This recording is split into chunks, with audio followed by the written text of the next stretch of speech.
let's go and talk some overreactions. I got a few statements this week, and the first one is that the Broncos would be able to beat the Patriots because they just smashed the Houston Texans. They put up 38 on them. It was 21-0 in the first quarter. And it was Houston who beat the Wow. Patriots last week or 2 weeks ago now. So, therefore, the Broncos is better than the Patriots. Debate me. Wow. I feel like that's kind of the same as the situation that was going on in college football. A couple of Arizona State fan pages posted Arizona State's better than Alabama because of all this list of teams, including like all those teams, and then it led back to Arizona State beating Oregon, and Oregon had beat a team that beat somebody else, and then Stanford and all those, and it came out to that means Arizona State is better than Alabama. The math checks out to And me.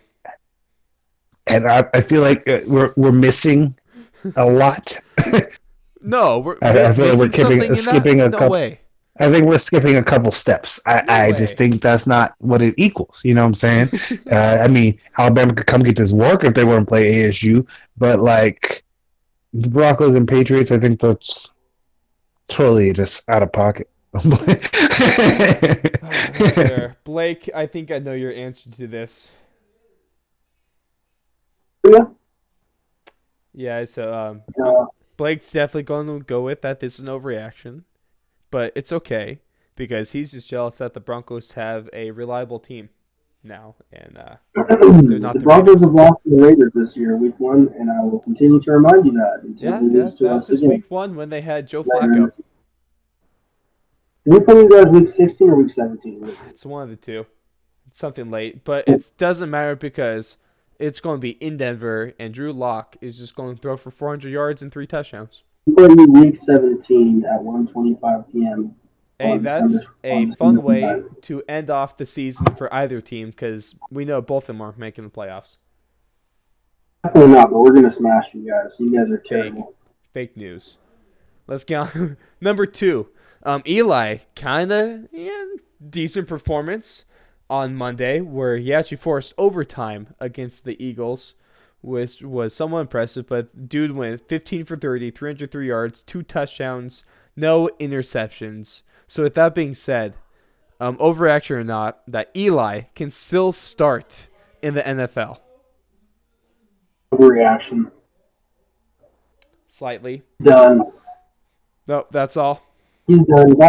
That was honestly the perfect game for him to come back because the Eagles' defense just stinks. I Yeah. mean, they're really bad. And the Eagles were running on some practice squad teams or players for half of it. Yeah, like I don't know what's worse, their receivers or just their defense as a whole.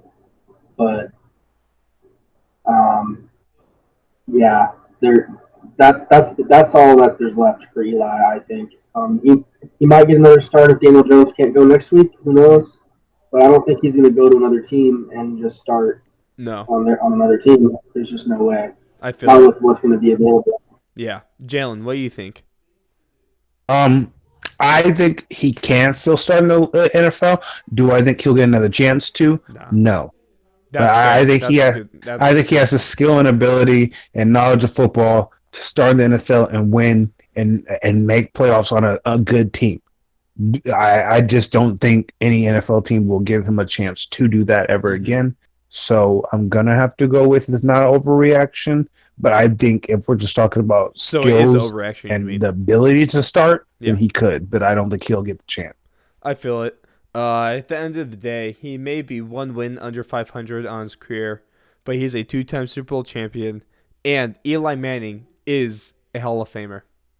Thank you very much. Definitely. This is my TED Talk.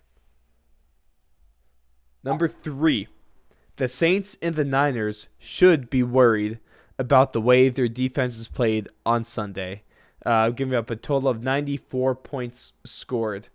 Is it a blip in both teams' defense, or is it something actually concerning? I think they both just got caught up a little bit in the game itself. They were just crazy plays that were getting made all over the place that day. And sometimes, you just kind of get in those kind of fast paced games that it's just like, one punch after another, and it just keeps flying until there's the last one standing. And I think that's just a blip. Okay. Jalen, blip or not? Yeah. I definitely think it is something to worry about just a little bit because 94 total points and you guys are supposed to be the top teams in the NFL. I think it's more worrying for the Niners. Mm-hmm. I think the Niners have one of the top two defenses in the league, and I think it's more for them. They allow points. Saints, it's more they're used to allowing points. They're just used to their offense outscoring them. Mm-hmm. And if it wasn't for those mistakes that we talked about earlier, they would have won the game.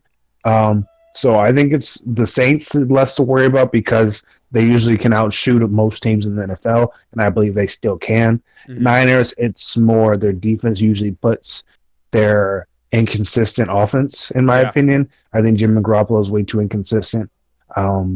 I think that if their defense plays the way that they played against the Saints, against anybody, even the Saints again in the playoffs, I don't think they make it to the Super Bowl. That's fair. I pretty much agree with that too. I don't think they should necessarily be worried, but it might be it cause for a little concern. But it's something I think both teams will clean up before the start of the playoffs.